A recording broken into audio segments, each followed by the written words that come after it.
Hello बच्चों, question states that negative feedback is, तो हमें यहाँ पे बताना है कि जो नेगेटिव फीडबैक होगा हमारे पास फोर ऑप्शन हमें गिवन है कि स्टेबिलिटी को इंक्रीज करता है, डिक्रीज स्टेबिलिटी, प्रोड्यूस ऑसिलेशंस और फिर हमारे पास है stop current in the tube.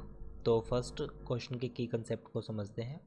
की कंसेप्ट फॉर दिस क्वेश्चन, तो क्वेश्चन में फीडबैक क्या होता है। फीडबैक बेसिकली हम जब आउटपुट के कुछ पार्ट को इनपुट में यूज़ करते हैं तो उसको हम फीडबैक बोलते हैं। फीडबैक हमारे पास मेनली दो टाइप के होते हैं, एक हमारे पास होता है पॉजिटिव फीडबैक, एक हमारे पास होता है नेगेटिव फीडबैक। तो यहाँ पे हम बात करेंगे नेगेटिव फीडबैक की। नेगेटिव फीडबैक के केस को हम समझते हैं डायग्राम की हेल्प से। तो सपोज हमारे पास एक ओपन लूप गेन है, जिसको सिंपली टर्म्स में हम कोई सिस्टम सपोज करते हैं। सपोज हमारे पास कोई सिस्टम है, सिस्टम में कोई भी अगर हम सिग्नल को इंसर्ट करते हैं, जैसा हम सपोज करते हैं कि कोई हमारे पास एक एनालॉग सिग्नल है, उसको हम इंसर्ट करते हैं where we use a summation. Summation means जो भी सिग्नल यहाँ पे आएंगे उनको सम करेगा। तो फर्स्ट सिग्नल हमारे पास एक एनालॉग सिग्नल है जिसको हम बोलते हैं इनपुट। ये हमारे पास एक इनपुट सिग्नल है जिसमें वोल्टेज हमारे पास वी है, पॉजिटिव सिग्नल है। और ये हमारे पास आउटपुट कुछ इस तरह से सिस्टम के अंदर एंटर करेगा। सिस्टम में भी एनीथिंग लाइक इट में भी एम्पलीफायर जो सिग्नल की स्ट्रेंथ को इंक्रीज करता है। और जैसे ही हमारे पास यहाँ पर क्या मिलेगा, आउटपुट वी आउटपुट।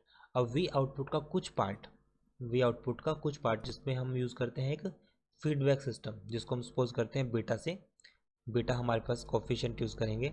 सो यहाँ पे इस सिग्नल का कुछ part we will use as a negative feedback. यहाँ पे हमारे पास क्या है, नेगेटिव। सो ये हमारे पास नेगेटिव फीडबैक का एक सिंपल सा डायग्राम था।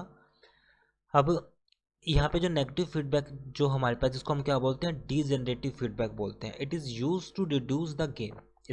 इसको हम किस लिए यूज़ करते हैं, गेन को रिड्यूस करने के लिए हम इसको यूज़ करते हैं। So we can define this term for negative feedback here. Negative feedback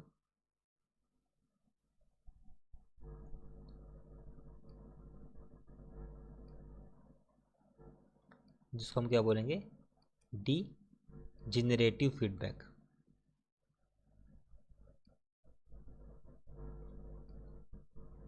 क्यों यूज़ करते हैं हम इसको, why we use this. So is to use to reduce the gain, is used to reduce the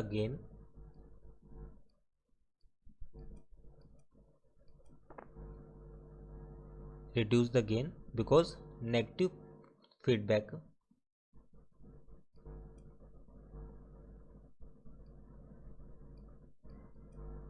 produce stable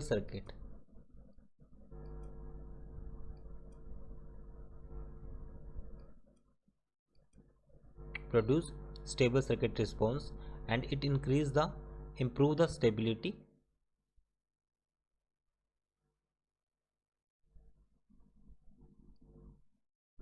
and it improves the stability.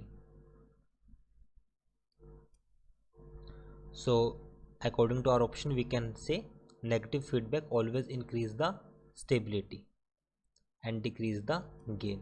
So it is our answer. I hope solution is understandable. Thank you.